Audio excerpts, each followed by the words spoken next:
know that the brain naturally defaults to a foe response. It's part of our survival instinct. And we become wary and cautious when we come into contact with a person who has a different physical appearance to us or behaves differently to ourselves. And whilst this is a marvellous defence, that if we're a soldier fighting in the middle of a conflict zone, it can help save our lives. But in everyday life, it can honestly get in the way of building strong relationships, making conflict far more likely. Within the brain, different neural circuits activate for when we are in the presence of friends or perceived foes. When we perceive a person as a friend, the same brain circuits we used to think about ourselves are active. And although this is generally a good thing, it can actually also mislead us into believing that what we believe to be true, the other person also believes to be true. And if this is then proven to be wrong, it can result in triggering a threat response.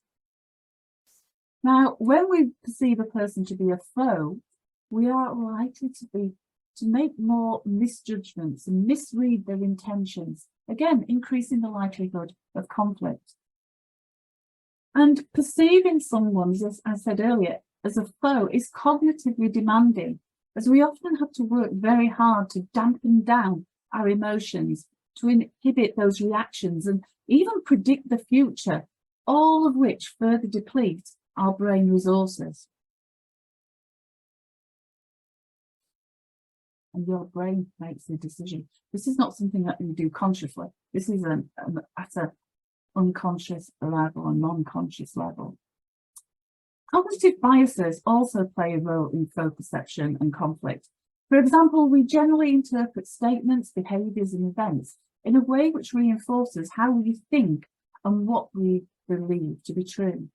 So when we perceive someone as a foe, this bias, known as the confirmation bias, is even more powerful, further strengthening the conflict.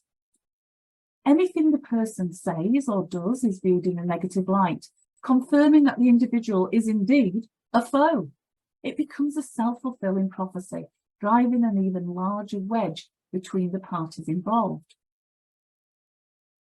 When we think of somebody, regard somebody as a foe, we stop hearing what they're saying, often dismissing their suggestions and possible even solutions to the conflict.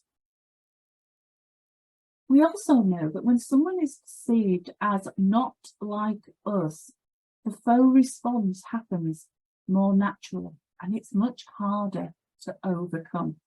What would you do to overcome that effect of the perception of somebody not being like me? It's all about encouraging and supporting the parties, yourself, to seek out similarities through perspective taking. So perspective taking is a really useful strategy when there's conflict.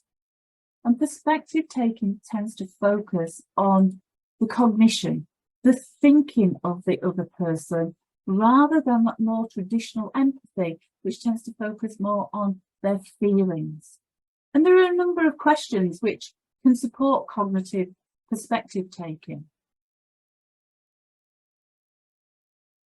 So here are just a few of the questions that you may consider asking to support that cognitive perspective taking.